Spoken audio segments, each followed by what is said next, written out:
Hello everyone, it's Luke here and welcome to Homemade Reviews, a place where I watch movies, talk about them and create really homemade videos. I'm sorry about that. Now, as you can see, this is a very small, in fact no, it's a minuscule channel where I make short videos rambling on about movies with absolutely no authority on the matter whatsoever. Now obviously I would love hundreds of thousands of subscribers who love what I do, but I'm a realist. I rarely watch big budget movies, popular movies aren't my thing, I don't like Marvel. My videos, as I mentioned, are ropey at best and rubbish at worst. All I have is an opinion, and everyone's got one of those. Then obviously there's my ongoing attempt to really alienate the kind of subscribers I do have by reviewing things such as the Vikings. So not new films, but I do kind of review a wide breadth of films, but generally not the big blockbuster. That's just not my thing. But saying all of that, a like and subscribe is always welcome, and even a comment would warm the cockles of my heart. So don't be afraid to reach out, that would just be awesome. So with that in mind, let's hurtle back to 1958 and to the classic movie The Vikings, and if you are still watching at this point, I salute you. Now this movie isn't new to me. As a kid I distinctly remember laying on my living room floor watching it, but that was 40 odd years ago and I haven't seen it since, so it would be fair to say that I don't remember any of it. So The Vikings is from 1958 and it's based on the 1951 novel by Edison Marshall, and it's a kind of a retelling of the sagas of Ragnar Lodbrok. Now that name Ragnar may be familiar to you due to the recent Vikings TV show, which is awesome by the way, I do recommend it. Although I must point out that is where the similarity ends between the TV show and this movie, just the name and the fact that Vikings appear in both. Now the film itself is clearly a star vehicle for Kirk Douglas, who at the time it could be argued was nearly at the peak of his fame. Spartacus was only 2 years away. Now Kirk also co-produced this movie, but I would say this film is so much more than a one-man Kirk band. It is jam-packed with proper movie stars. So as I said, we've got Kirk Douglas, then we've got the husband and wife team, Tony Curtis and Janet Leigh. We've got Ernest Bogdan, and we've even got Orson Welles. It's a classic action drama historical epic with a lovely running time of 116 minutes. So in terms of plot, as you may or may not know, if you are new here, I don't really like to spoil plot details too much, so I'll do my best to talk around it. But as an overview, we have a father and son Viking team. Kirk is the younger son, Ernest is the dad, and they're doing what Vikings do. They're drinking, they're pillaging, they're throwing axes at wenches, and they're doing all this in their lovely Scandinavian home. Meanwhile, in England, we have a new horrible king on the throne who shouldn't really be the king. Then we also have a side story about an illegitimate child from the ex-queen, who is Tony Curtis all grown up. Now this illegitimate child ends up getting captured and enslaved by the said Viking team.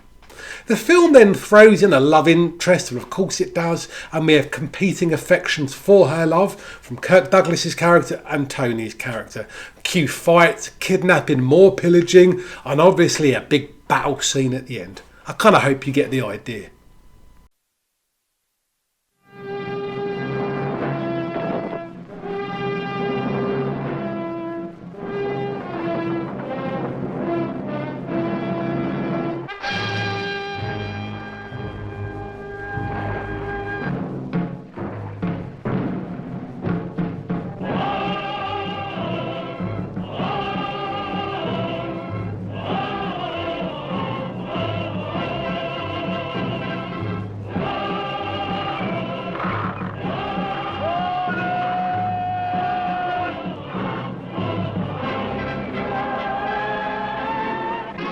First time, the saga of the mighty Viking hordes who swept across the world, breaking every commandment of heaven and earth as they put an age to the torch.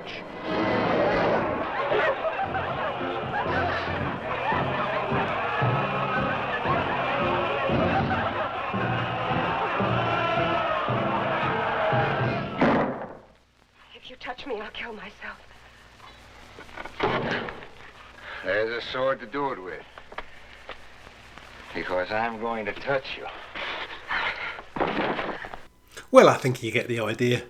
Now let's be honest, the plot here breaks absolutely no new ground. It clearly follows a classic format of the time. And frankly, you could swap Vikings out and put cowboys in and the plot would still kind of work. As I said, we've got bad guys who are really good guys, and then we've got bad guys who are really bad guys. It's all lovely stuff. Now, interestingly enough, the movie instantly lets you know that these Vikings are absolute scumbag, violent, rapists, thieves, sadists, murderers. And that's all shown within the first 15 minutes. But yet, the same characters are presenting as heroes. So, a very different era, shall I say. But first, I kind of want to talk about the soundtrack, which is just wonderful. We have a classic melody line that runs through the entire movie.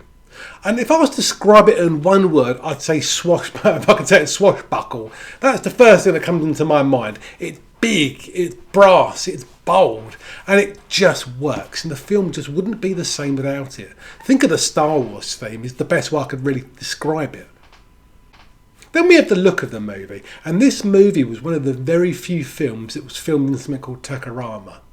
Now this was actually very new to me, and to try and make it simple, this process used a film frame area twice as large as CinemaScope. So it gave basically a real sharp image without that horrible grainy style. Now the style of filmmaking was only ever used from 1957 up to the mid-60s where it fell out of fashion. But it does give the film a real epic feel. And then you've got that glorious Technicolor, which I just love.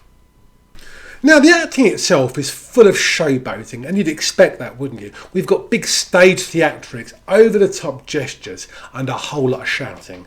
Combine that with muscles and constant to player strengths, and ultimately it's a very manliness kind of movie. Now considering the film is full of rape, murder, it's a swashbuckling adventure that's fun for the whole family. What can I say? A different era.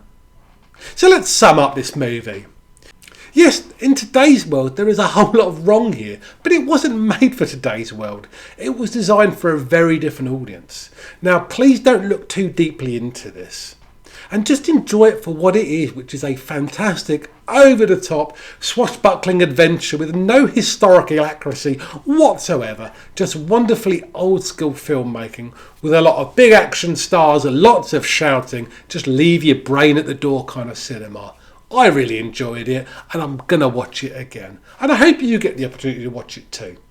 Anyway, that's all from me. Thanks very much for watching. A like and subscribe, as you know, is always welcome. And I'll see you all on the next one.